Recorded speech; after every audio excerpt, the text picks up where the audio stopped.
India one pension എന്ന് പറയുന്ന ഒരു സംഘടനയുടെ ഒരു രണ്ടുമൂന്ന് ട്രസ്റ്റുകളും ചാരിറ്റി സൊസൈറ്റികളും ഒരു സംയുക്തമായിട്ടുള്ള ഒരു മുന്നണിയാണ്. ഞങ്ങളുടെ മുഖ്യമായ ആവശ്യം എല്ലാവർക്കും 60 വയസ്സ് കഴിഞ്ഞ എല്ലാവർക്കും 10,000 രൂപ വെച്ച് പെൻഷൻ കൊടുക്കാം. മിനിമം പെൻഷൻ 10,000 രൂപ വെച്ച് കൊടുക്കാന്നുള്ളതാണ്. അതുകൊണ്ട് 6-7 വർഷമായി ഞങ്ങൾ ഈ ഒരു ആശയമായിട്ട് ഒറ്റവകയൊക്കെയായിട്ട് വന്നിട്ട് കാര്യമായ ഗുണമൊന്നും ഉണ്ടായിട്ടില്ല. പക്ഷെ ഇപ്പം ഈ അടുത്ത കാലത്ത് ഈ പെൻഷൻ 3000 ആക്കി അല്ലെങ്കിൽ 2500 ആക്കി എന്നൊക്കെ ഓരോരുത്തർ പറയുന്നത് ഞങ്ങളുടെ ഒരു പ്രവർത്തനം കൊണ്ടാണ്.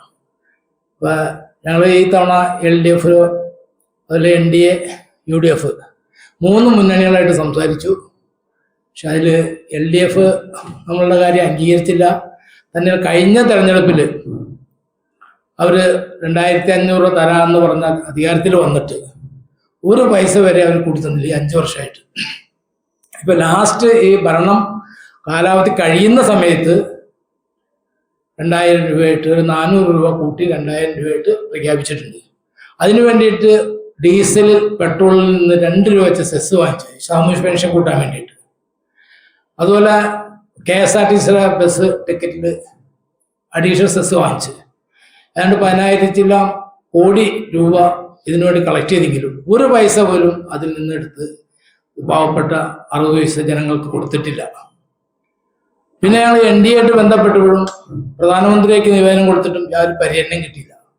ആ സാഹചര്യത്തിലാണ് UDF ആയിട്ട് സംസാരിച്ചപ്പോൾ അവർ അടിയന്തരമായിട്ട് അധികാരത്തിൽ വന്നാൽ 3000 രൂപ പെൻഷനാക്കി തരാമെന്നും അതുപോലെ നമ്മളെ കുറച്ച് ഡിമാൻഡുകൾ പറഞ്ഞിരുന്നത് 25 ലക്ഷം രൂപയുടെ ഫ്രീ ഇൻഷുറൻസ് പ്രീമിയം 60 ദിവസം കഴിഞ്ഞവർക്ക്, അത് ഞങ്ങൾ ഡിമാൻഡായിരുന്നു.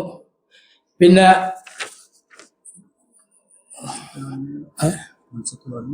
മത്സ്യത്തൊഴിലാളികളുടെ ആരോഗ്യ മേഖല ഇത് ഞങ്ങൾ വിശദമായിട്ട് എഴുതിയിട്ടുണ്ട് അതിനകത്ത്.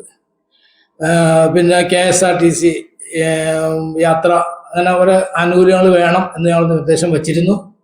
അത് ഏറെ ഭാഗ്യമായിട്ടാണെങ്കിൽ പൂർണ്ണമായിട്ട് അല്ലെങ്കിൽ പോലും ഞങ്ങളുടെ ഡിമാൻഡ് 10,000 ആയിരുന്നു. പക്ഷെ 10,000 പെട്ട സാഹചര്യം നടക്കില്ല. 3000 അധികാരത്തിൽ വന്നാൽ 3-4 മാസത്തിനുള്ളിൽ 3000 ആക്കാമെന്നും പിന്നെ പ്രകടന പത്രത്തിൽ പറഞ്ഞിരിക്കുന്ന കാര്യമുണ്ട്.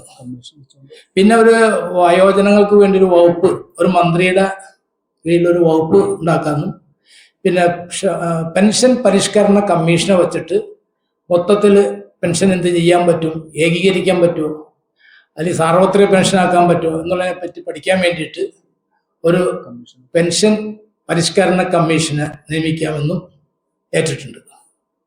അപ്പൊ ഇത്തരം സാഹചര്യത്തിൽ നമ്മൾ 100% അംഗീകരിച്ചതിൽ പോലും ഞങ്ങൾ വെച്ച ഡിമാൻഡുകൾ പലതും അവർ പ്രകടനപത്രത്തിൽ അംഗീകരിച്ച് ഉൾപ്പെടുത്തിയതുകൊണ്ട് ഇത്തവണ ഞങ്ങൾ UDF-ന് സപ്പോർട്ട് ചെയ്യാൻ തീരുമാനിച്ചിരിക്കുന്നത്.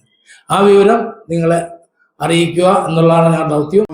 നമ്മൾക്കറിയാം, ഒരുപാട് കഷ്ടത അനുഭവിച്ച് വീടുകളിൽ ആരാലും പരിത്യജിക്കപ്പെട്ട് നോക്കാൻ ആളില്ലാതെ ജീവിക്കുന്ന വൃദ്ധരായ ആൾക്കാരുടെ പരിരക്ഷയ്ക്ക് വേണ്ടിയും തുല്യനീതി എല്ലാവർക്കും കിട്ടുന്നതിന് വേണ്ടി എല്ലാവരും തുല്യമായി നികുതി കൊടുക്കുന്ന ഈ രാജ്യത്ത് ആ നികുതിയുടെ സംരക്ഷണം എല്ലാവർക്കും അവകാശപ്പെട്ട സ്ഥാനത്ത് അത് കിട്ടുന്നില്ല എങ്കിൽ അത് കിട്ടുന്നതിന് വേണ്ടി എല്ലാവർക്കും കിട്ടുന്നതിന് വേണ്ടിയിട്ടാണ് വൺ ഇന്ത്യ വൺ പെൻഷൻ എന്ന ഈ സംഘടന രൂപം കൊണ്ടത്. 2019 ഈ സംഘടന രൂപം കൊണ്ട് 2021 എല്ലാ സർക്കാരുകളോടും ഈ ആവശ്യം ഉന്നയിച്ചുകൊണ്ട് നിവേദനങ്ങൾ സമർപ്പിക്കുകയും അവരുടെ അടുത്ത് ചർച്ചകൾ നടത്തുകയും ചെയ്തതിന്റെ ഫലമായിട്ടാണ് അന്ന് LDF സർക്കാർ 2,500 രൂപ പെൻഷൻ കൊടുക്കാവുന്നു അവർ അധികാരത്തിൽ വരികയാണെങ്കിൽ, UDF സർക്കാർ അധികാരത്തിൽ വരികയാണെങ്കിൽ 3,000 രൂപ കൊടുക്കാവുന്നു, അല്ല BJP ആണ് അധികാരത്തിൽ വരുന്നെങ്കിൽ 3,500 കൊടുക്കാവുന്നു അന്ന് വാഗ്ദാനം ചെയ്തിരുന്നു. അങ്ങനെ വാഗ്ദാനം ചെയ്തത് പ്രതീക്ഷിച്ചിരുന്നു കഴിഞ്ഞിട്ട് അധികാരത്തിൽ വന്നു കഴിഞ്ഞിട്ട് അത് കൊടുക്കുന്നില്ലെന്ന് കണ്ടു കഴിഞ്ഞാൽ ഞങ്ങൾ ചോദിച്ചപ്പോൾ ഞങ്ങളോട് പറഞ്ഞത് കൊടുക്കാവുന്നല്ല പറഞ്ഞോളൂ, എന്ന് കൊടുക്കാമെന്ന് പറഞ്ഞില്ലല്ലോ. അങ്ങനെയാണ് ഈ ഇലക്ഷൻ അടുത്ത് കഴിഞ്ഞപ്പോഴും വീണ്ടും അവരെ സമീപിച്ചപ്പോഴാണ് 400 രൂപ കൂട്ടി 2,000 രൂപ ആക്കി മാറ്റിയത്. അപ്പൊ സത്യം പറഞ്ഞാൽ മൂല്യശോഷണം വഴി അതൊരു 38 രൂപ 40 രൂപ മാത്രമാണ് വർദ്ധിപ്പിച്ചതായിട്ട് ജനങ്ങൾക്ക് എൻ്റെ ഗുണം ലഭിക്കുന്നുള്ളൂ ഈ 400 രൂപ വർദ്ധിപ്പിച്ചപ്പോഴും. അങ്ങനെ ഈ 2,000 രൂപ ആക്കി വർദ്ധിപ്പിക്കുക മാത്രമല്ല ജനങ്ങളെ വയോവൃദ്ധരായ ആൾക്കാരെ സത്യം പറഞ്ഞാൽ മോഹന വാഗ്ദാനം നൽകി വഞ്ചിക്കുകയാണ് ഉണ്ടായത്. വീണ്ടും ഞങ്ങൾ ഈ അധികാരത്തിൽ ഞങ്ങൾ വരും എന്നുള്ള ഒരു പ്രതീതി ജനിച്ച UDF ആയിട്ട് ചർച്ച നടത്തുകയുണ്ടായി. അങ്ങനെ ചർച്ച നടത്തിയപ്പോഴാണ് നമ്മുടെ അവകാശങ്ങൾ ന്യായമാണെന്നും അവർക്കത് ബോധ്യമുണ്ടെന്നും ഇപ്പോഴത്തെ സാമ്പത്തിക നില എങ്ങനെയാണെന്ന് സൂക്ഷ്മമായിട്ട് പറയാൻ പറ്റാത്ത സ്ഥിതിവിശേഷം ആയതുകൊണ്ടും ഞങ്ങൾ അധികാരത്തിൽ വരികയാണെങ്കിൽ തുടക്കത്തിൽ ഒരു 3000 രൂപ വെച്ച് പെൻഷൻ കൊടുക്കാമെന്നുള്ള ഒരു ഡിമാൻഡ് അവർ സമ്മതിച്ചത്. അതുപോലെ തന്നെ ഞങ്ങൾ പ്രധാനമായിട്ട് വെച്ചത് വേറൊരു വിഷയം എന്താണെന്ന് വെച്ചാൽ വന്യമൃഗങ്ങളുടെ ശല്യം കാരണം കർഷകർക്ക് ജീവിക്കാൻ പറ്റാത്ത രീതിയിൽ മലയോര മേഖലകളിലും നാട്ടിൻപുറങ്ങളിലും ജനങ്ങൾക്ക് ജീവിക്കാൻ മേലാത്ത സിറ്റുവേഷനാണ്. കാരണം വന്യമൃഗങ്ങൾ കയറി ഈ രാജ്യത്തെ കർഷകരാണ് ഈ രാജ്യത്തെ പിടിച്ചു നിർത്തുന്നത്. സർക്കാർ ഉദ്യോഗസ്ഥന്മാർ സർക്കാരിന്റെ നിലനിൽപ്പിന് വേണ്ടുന്ന പ്രവർത്തനങ്ങളുമായിട്ട് മുന്നോട്ട് പോകുന്നുണ്ടെങ്കിൽ ഈ രാജ്യത്തെ ജനങ്ങളെ മുഴുവൻ അന്നം ഊട്ടുന്ന കർഷകർക്ക് ഈ രാജ്യത്ത് ജീവിക്കാൻ പറ്റാത്ത രീതി വന്യമൃഗ ശല്യം കൊണ്ട് പ്രതിമുട്ടിയ അവസരത്തിൽ അതിനൊരു ശാശ്വത പരിഹാരം ഉണ്ടാകണമെന്നുള്ള ഡിമാൻഡ് ഞങ്ങൾ അവരുമായിട്ട് സംസാരിച്ചിരുന്നു. അതിന് പരിഹാരം കണ്ടെത്താവുന്ന ഈ പ്രാവശ്യത്തെ UDFന്റെ മാനിഫെസ്റ്റോയിൽ അവർ ഉൾപ്പെടുത്താമെന്ന് പറഞ്ഞിരുന്നു. അത് വ്യവസ്ഥ അനുസരിച്ച്. അതുപോലെ തന്നെ വന്യമൃഗങ്ങളെ പോലെ തന്നെയാണ് ഈ രാജ്യത്ത് അനേകം ആൾക്കാർക്ക് കുടുംബവും വീടും ഇല്ലാത്തത്. നമ്മുടെ ഈ നാടുകൾ പ്രദേശങ്ങളിലൊക്കെ ഈ വന്യമൃഗങ്ങൾ പെരുകാൻ കാരണം മിച്ചഭൂമിയായിട്ട് സർക്കാർ ഏറ്റെടുത്ത സ്ഥലങ്ങൾ മുഴുവൻ വനം വകുപ്പിന് കൈമാറിയിട്ട് വനം വകുപ്പ് അത് മുഴുവൻ വനമായിട്ട് സൂക്ഷിച്ചു. അപ്പോൾ ഓരോ നാട്ടിലും ചെറുകിട വനഭൂമികൾ സൃഷ്ടിക്കപ്പെട്ടു. അവിടെയെല്ലാം ഈ വന്യമൃഗങ്ങൾ തങ്ങുകയും കർഷകരുടെ കാർഷിക ഉൽപ്പന്നങ്ങൾ മുഴുവൻ നശിപ്പിക്കുകയും ചെയ്യുന്ന ഒരു സിറ്റുവേഷൻ ഉണ്ട്. അതിനൊരു പരിഹാരമായിട്ടാണ് ആ സ്ഥലം റവന്യൂ ഭൂമിയായിട്ട് തിരിച്ചെടുത്തിട്ട് അത് മുഴുവൻ വീടില്ലാത്ത ആൾക്കാർക്ക് വീട് പാർപ്പിടം ഉണ്ടാക്കാനായിട്ട് വിട്ടുകൊടുക്കണമെന്നുള്ള ഞങ്ങളുടെ ഡിമാൻഡ് സർക്കാർ സമ്മതിച്ചു. അതുപോലെ തന്നെ മത്സ്യമേഖലയിൽ കടലിൽ പോവുക, അവിടെ വെച്ച് മത്സ്യമേഖലത്തിൽ താമസിക്കുന്നവർക്ക് കടലിലേറ്റം കൊണ്ട് വീടുകളൊക്കെ നഷ്ടപ്പെടുമ്പോൾ അവർക്ക് നേരത്തെ കൊടുക്കാമെന്ന് വെച്ചിരുന്ന 10 ലക്ഷം രൂപയാണ് അവരുടെ വീടും സ്ഥലവും എല്ലാം കൂടെ പോയി കഴിയുമ്പോൾ. അതൊരു 15 ലക്ഷം രൂപയായി ഉയർത്താമെന്നും ഒരു വാഗ്ദാനം ഞങ്ങളോട് സമ്മതിച്ചിട്ടുണ്ട്. അതുപോലെ തന്നെ ഇത് വയോവൃദ്ധരായ ആൾക്കാർക്ക് ഞങ്ങൾ ആവശ്യപ്പെട്ടത് ഇൻഷുറൻസ് പരിരക്ഷ കൊടുക്കണമെന്നും അതിനാവശ്യമായ പ്രീമിയം സർക്കാർ അടക്കണമെന്നുമാണ്. അതിന്റെ ഭാഗമായിട്ടാണ് പ്രാവശ്യം UDF സർക്കാർ അത് 25 ലക്ഷം രൂപയുടെ ഒരു പ്രീമിയം ഇൻഷുറൻസ് പരിരക്ഷ ഏറ്റെടുത്തിരിക്കുന്നത്.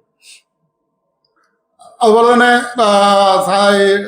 ഞങ്ങൾ പറഞ്ഞതിൽ ഒരു ഒന്നാമത്തെ പ്രധാനപ്പെട്ട കാര്യം എന്താണെന്ന് വെച്ചാൽ തുല്യനീതി, തുല്യമായിട്ട് എല്ലാവർക്കും പെൻഷൻ കിട്ടണം എന്നുള്ളതായിരുന്നു. ആ ഡിമാൻഡ് അംഗീകരിച്ചുകൊണ്ടാണ് ഒരു കമ്മീഷനെ വെക്കാവുന്നത്, അതിനുവേണ്ടി ഒരു വകുപ്പ് ഉണ്ടാക്കാവുന്നു, ആ വകുപ്പിന്റെ കീഴിൽ ഒരു കമ്മീഷനെ വെച്ച് പഠനം നടത്തിയതിനു ശേഷം എല്ലാവർക്കും പെൻഷൻ കൊടുക്കാവുന്ന ഒരു തീരുമാനത്തിലേക്ക് നിയമം ഉണ്ടാക്കണം. നിലവിലിപ്പം താഴേക്കിടയിലുള്ള സാധാരണക്കാരായ ആൾക്കാർക്കും 1600 രൂപയും 2000 രൂപയും പെൻഷനാണുള്ളത്. അതേ സ്ഥാനത്ത് തന്നെ അതേ ആൾക്കാർക്ക് സർക്കാർ ഉദ്യോഗസ്ഥന്മാർക്ക് 2 ലക്ഷവും 3 ലക്ഷം രൂപ ശമ്പളം മേടിക്കുന്ന ആൾക്കാർക്ക് 1.5 ലക്ഷവും 1.25 ലക്ഷവും പെൻഷൻ കൊടുക്കുന്നു. അവിടെ വെച്ചിരിക്കുന്ന ക്ലോസ് ആണ് ഇതിനകത്ത് ഏറ്റവും വിരോധാഭാസം. നീതി നിഷേധം നടക്കുന്ന അവിടെയാണ്. അതായത് 2.5 ലക്ഷം രൂപ ശമ്പളം മേടിച്ച ആൾക്ക് 1.25 ലക്ഷം രൂപ പെൻഷൻ കൊടുക്കുമ്പോൾ ഈ രാജ്യത്തെ അന്നം കൂട്ടുന്ന കർഷകർക്ക് വീടുണ്ടെന്നോ കാറുണ്ടെന്നോ AC ഉണ്ടെന്നോ മക്കൾ ഗൾഫിലാണെന്നോ എന്നോ വേർതിരിവിന്റെ പേർക്ക് അവർക്ക് പെൻഷൻ അവകാശമില്ലാതായി മാറിയിരിക്കുന്നു.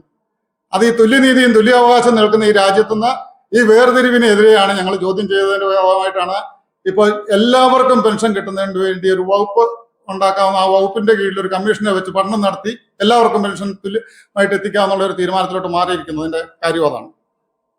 അതുപോലെ തന്നെ ആരോഗ്യ മേഖലയിൽ ഇപ്പം നമുക്കറിയാം, മായം കലർന്ന ഭക്ഷണങ്ങൾ കൊണ്ട് തന്നെ ജനങ്ങൾക്ക് ജീവിക്കാൻ മേലാതെ കഴിക്കുക, ക്യാൻസർ രോഗങ്ങൾ തൊട്ട് എല്ലാ രോഗങ്ങളും വരുന്നതിന് വരിക ഫലമായിട്ട് ആരോഗ്യ മേഖലയിൽ ഹോസ്പിറ്റലുകളെ നിയന്ത്രിക്കുന്നതിന് വേണ്ടിയിട്ട് നിയമങ്ങൾ നടപ്പിലാക്കണമെന്നും ആവശ്യപ്പെട്ടതിന്റെ ഫലമായിട്ട് അതിനൊരു വകുപ്പ് ഉണ്ടാക്കാമെന്നും ഒരു തീരുമാനത്തിൽ എത്തിയിട്ടുണ്ട്. അപ്പോൾ കർഷകരുടെ പ്രശ്നങ്ങൾ എന്ന് പറഞ്ഞാൽ ഏറ്റവും വലിയ വിഷയം എന്ന് വെച്ചാൽ വന്യമൃഗങ്ങൾ മാത്രമല്ല, വനവൽക്കരണത്തിന്റെ പേരിൽ അല്ലെങ്കിൽ EFLന്റെ പേരിൽ, എക്കോ സെൻസിറ്റീവ് ഏരിയയുടെ പേരിൽ വനത്തിനോട് ചേർന്ന് താമസിക്കുന്ന സാധാരണക്കാരായ കർഷകർക്ക് അവരുടെ കൃഷിയിടത്തിൽ ഒന്നും കൃഷി ചെയ്യാൻ പറ്റാത്ത ഒരു സിറ്റുവേഷൻ ഉണ്ടായിട്ടുണ്ട്. അങ്ങനെ കൃഷി ഇറക്കാൻ പറ്റാതെ വരുന്നത് കൊണ്ട് തങ്ങളുടെ ആ ഏരിയയിലുള്ള കർഷകർ ഒന്നും അറിയാതെ അവരുടെ വസ്തുവിന് വില നഷ്ടപ്പെടുന്നു, ബാങ്കിൽ നിന്ന് ലോൺ കിട്ടാതിരിക്കുന്നു, മക്കളെ കെട്ടിക്കാൻ പറ്റുന്നു, സ്വത്തും മുതലും ഉണ്ടായിട്ട് കാര്യമില്ല, ഉപയോഗിക്കാൻ പറ്റാത്ത സിറ്റുവേഷനിലാണുള്ളത്. അതിന് പരിഹാരമായിട്ട് വനത്തിനുള്ളിലായിരിക്കണം EFL എന്നാണ് ഞങ്ങൾ പറയുന്നത്. എക്കോ സെൻസിറ്റീവ് ഏരിയ ആയിട്ട് വനത്തിനുള്ളിൽ തന്നെ അത് നിലനിർത്തണം, വനത്തിന് പുറത്തോട്ട് അത് വരണ്ട എന്നുള്ള അതും ഇപ്പോൾ UDF അംഗീകരിച്ചിട്ടുണ്ട്. അങ്ങനെ ഞങ്ങൾ ഡിമാൻഡ് വെച്ച ഒട്ടുമുക്കാലും വിഷയങ്ങൾ തന്നെ UDFന്റെ മാനിഫെസ്റ്റോയിൽ ഉൾപ്പെടുത്തിയിട്ടുണ്ട്. അത് നടപ്പിലാക്കുമെന്നുള്ളതാണ് ഞങ്ങളുടെ വിശ്വാസം. രാഷ്ട്രീയ കക്ഷികളുമായിട്ടും ഒരു രാഷ്ട്രീയ പാർട്ടിയുമായിട്ടോ യാതൊരു ബന്ധമില്ലാതെ നിൽക്കുകയാണ്. പക്ഷേ ഇപ്പോൾ ഇടതുപക്ഷ ഗവൺമെന്റ് പറഞ്ഞ കാര്യങ്ങൾ, ചെയ്ത കാര്യങ്ങൾ നമ്മൾക്ക് മുൻകൂറായി പറഞ്ഞിട്ട് അവർ നമ്മളെ ഒന്നും അനുസരിക്കാതെയും അല്ലെങ്കിൽ നമ്മളെ കേൾക്കാതെയും നമ്മുടെ ഭാഗം ഒട്ടും കേൾക്കാതെ തന്നെ പ്രവർത്തിച്ചതിന്റെ ഫലമാണ് ഇപ്പൊ ഈ പറഞ്ഞത്. ഈ അവസാന ഘട്ടത്തിൽ 1600 രൂപ കൊടുത്തിരുന്നത് വോട്ടിന് വേണ്ടി തന്നെയാണ് ആ 400 രൂപ കൂട്ടി 2000 ആക്കിയിരിക്കുന്നത്. ഇനി അവർ 3000 ആക്കണമെന്നുണ്ടെങ്കിൽ ഒരു 5 വർഷം ഇനിയും കാത്തിരിക്കേണ്ടി വരും.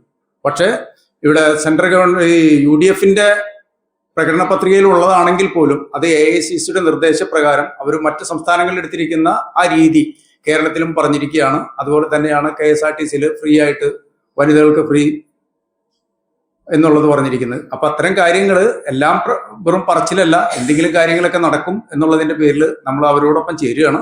പക്ഷെ എന്നിരുന്നാലും നമ്മൾ ഒരു രാഷ്ട്രീയ കക്ഷികൾക്കും ഇതായിട്ട് അടിമപ്പെട്ട് ചെയ്യുന്ന ഒരു സംഘടനയല്ല.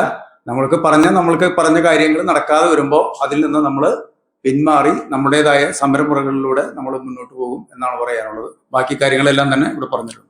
വർഷക്കാലമായിട്ട് കേരളത്തിൽ പ്രവർത്തിച്ചുകൊണ്ടിരിക്കുന്നുണ്ട്. 14 ജില്ലകളിലായിട്ട് ഏകദേശം 17-18 ലക്ഷത്തോളം മെമ്പേഴ്സ് നമുക്കുണ്ട്. മറ്റു സംസ്ഥാനങ്ങളിലും അതുപോലെ തന്നെ വിവിധ രാജ്യങ്ങളിലും OIFന്റെ പ്രവർത്തകരുണ്ട്. ഇതുമായി ബന്ധപ്പെട്ടുകൊണ്ട് സഹകരിച്ച് നിൽക്കുന്നവരുണ്ട്. അപ്പോൾ 7 വർഷക്കാലമായിട്ട് നമ്മൾ ഈ ആവശ്യം പറയുന്നുണ്ട്. പ്രതിമാസ പെൻഷൻ ബാധ്യതകളില്ലാതെ 60 വയസ്സ് കഴിഞ്ഞ ഏകദേശം 63 ലക്ഷത്തോളം ആളുകൾ ഇവിടെ ഉണ്ട്. ഈ ഗവൺമെന്റ് ഉദ്യോഗസ്ഥർക്ക് അവരെ ഇപ്പൊ മേൽ പറഞ്ഞ പോലെ തന്നെ ആ ഒരു കാറ്റഗറിയിൽപ്പെട്ടവരെ മാത്രം സംരക്ഷിക്കുക എന്നതിൽ നിന്ന് മാറി എല്ലാവരും ഈ രാജ്യത്തിന് വേണ്ടി വേർപ്പൊലിച്ചവരാണ്. അവർക്കൊക്കെ വേണ്ടിയിട്ടുള്ള ഈ ഒരു പ്രതിമാസ പെൻഷൻ 10,000 രൂപ നൽകണം എന്ന് തന്നെയാണ് നമ്മളെല്ലാം ആവശ്യപ്പെട്ടത്. അതിനുവേണ്ടി ഒരുപാട് സമരങ്ങളും പരിപാടികളൊക്കെ നടത്തിയിട്ടുണ്ട്. പക്ഷെ നമ്മളുടെ സമര പരിപാടികളും അതെല്ലാം കണ്ടായിരിക്കാം കഴിഞ്ഞ പ്രാവശ്യമാണ് ഈ ഒരു LDF 2500 രൂപ പ്രഖ്യാപിച്ചതും അത് പിന്നീട് നമുക്കറിയാം അത് ജനങ്ങളെ കബളിപ്പിക്കുന്ന ഒരു മോഹന വാഗ്ദാനം മാത്രമായിരുന്നു എന്ന്. അതുകൊണ്ടാണ് ഇപ്പൊ താങ്കൾ നേരത്തെ സൂചിപ്പിച്ച പോലെ അതിനോട് നമുക്ക് വിശ്വാസം ഇല്ലായ്മ ചെയ്തതും. ഇന്നിപ്പോ സംയുക്ത മുന്നണിയുടെ നേതൃത്വങ്ങൾ UDFുമായി സംസാരിച്ചതിന്റെ അടിസ്ഥാനത്തിൽ അവർ നമുക്ക് ഉറപ്പ് നൽകിയിട്ടുണ്ട്. തീർച്ചയായിട്ടും നിങ്ങൾ ഈ പറഞ്ഞതിന്റെ ഭാഗികമായിട്ടുള്ള ഒരു തുടക്കം 3000 രൂപ പ്രതിമാസ പെൻഷൻ ആരംഭഘട്ടത്തിൽ നൽകാമെന്നും പിന്നീട് അത് വർദ്ധിപ്പിക്കാമെന്നും അതുപോലെ തന്നെ ഈ ഒരു കമ്മീഷൻ ഇതുവരെയും അങ്ങനെ ഒരു കമ്മീഷൻ ഉണ്ടായിട്ടില്ല.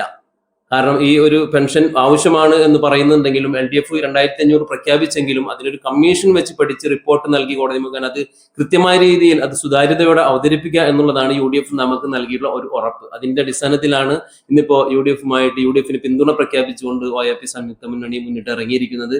ഇത് നമ്മൾ പല പരിപാടികളും എപ്പോഴും അത് പത്രമാധ്യമങ്ങളിലൂടെ വരലൊക്കെ വളരെ കുറവാണ്. അപ്പൊ എന്റെ മുൻപിലിരിക്കുന്ന എന്റെ പ്രിയപ്പെട്ട ബഹുമാനപ്പെട്ട പത്രമാധ്യമങ്ങൾ നിങ്ങളുടെ ആ ഒരു ഏറ്റവും നന്മ നിറഞ്ഞ സഹായവും സഹകരണവും ഈ വിഷയത്തിൽ ഉണ്ടാകണം. അത് ജനങ്ങളെ കൂടുതൽ അറിയിക്കണം. കാരണം ഇത്